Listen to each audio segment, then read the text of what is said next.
E aí, pessoal? Sejam muito bem-vindos ao terceiro dia da nossa trilha de leitura dos códigos. Hoje, a gente continua essa jornada pelas leis que são a espinha dorsal do Brasil e vamos conectar pontos que, à primeira vista, parecem estar em universos completamente diferentes. Parece até uma pergunta de concurso, né? Mas a resposta, na verdade, revela a lógica do nosso sistema jurídico.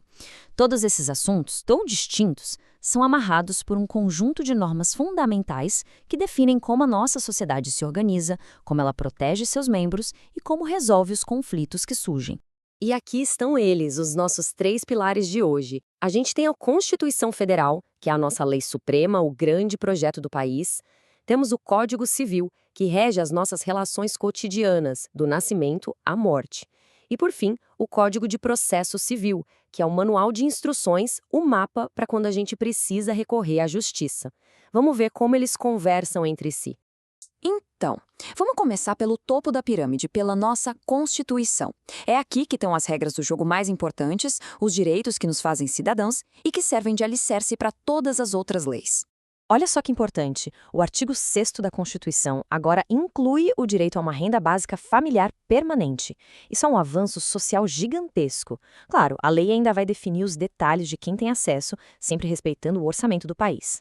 E falando em direitos do trabalhador, o Supremo Tribunal Federal já deixou claro que a norma do salário mínimo tem eficácia plena, ou seja, ela vale por si só, não precisa de mais nada para ser aplicada. E atenção a esse ponto, a súmula vinculante número 4 do STF. Ela proíbe que o salário mínimo seja usado como um indexador, um fator de reajuste automático para outras vantagens salariais. A ideia é evitar um efeito cascata na economia. O próprio Supremo já abriu uma exceção para cálculo de multa administrativa, mas a regra geral é essa.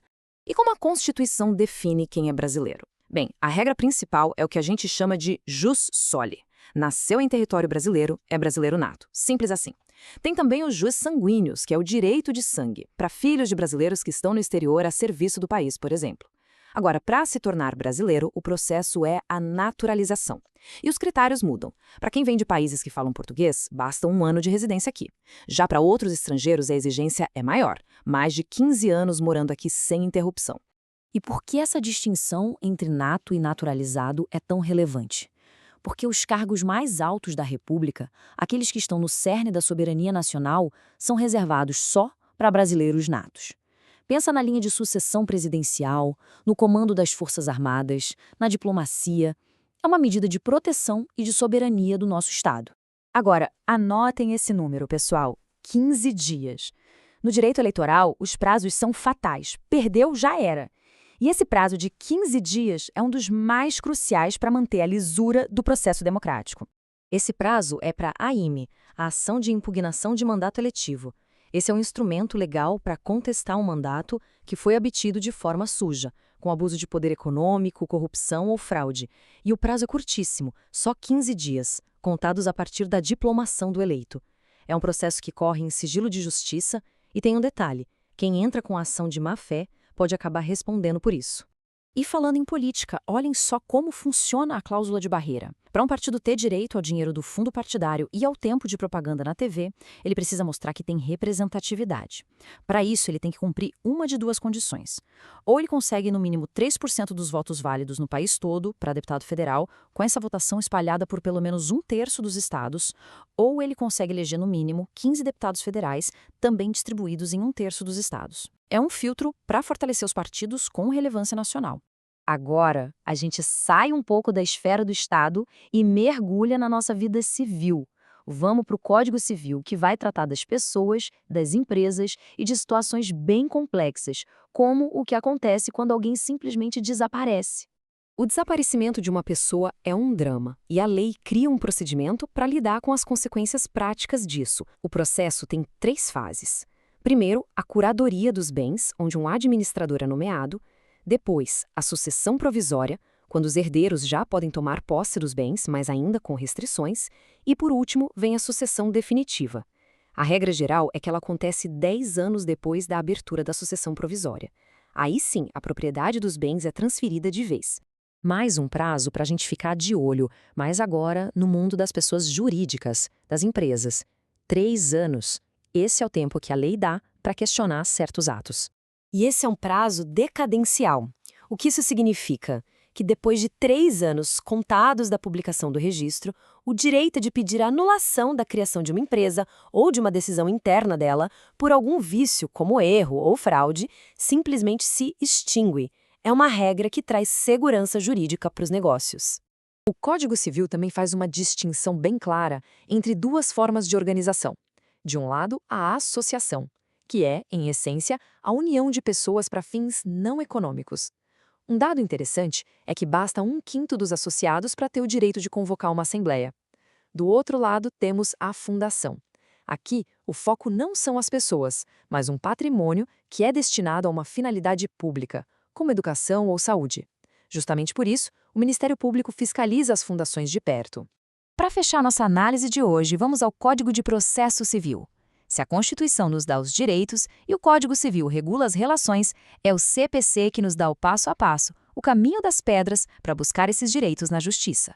Esse princípio, com o nome em latim, perpetuatio jurisdictionis, é a base da estabilidade de um processo. A ideia é bem simples. A competência do juiz é fixada no momento em que a ação é registrada ou distribuída.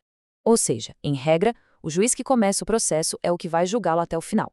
Isso evita a busca por um juiz amigo e dá segurança para as partes.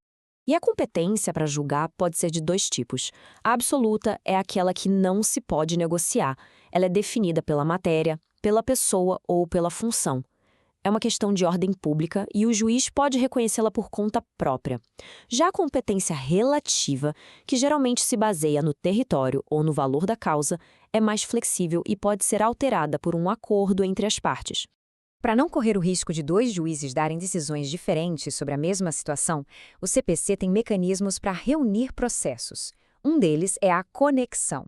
Quando 2 ou mais ações têm o mesmo pedido ou a mesma causa, elas são juntadas para um julgamento único. O outro é a continência, que acontece quando uma ação é mais ampla e já contém a outra. Em ambos os casos, a ideia é garantir coerência e segurança jurídica.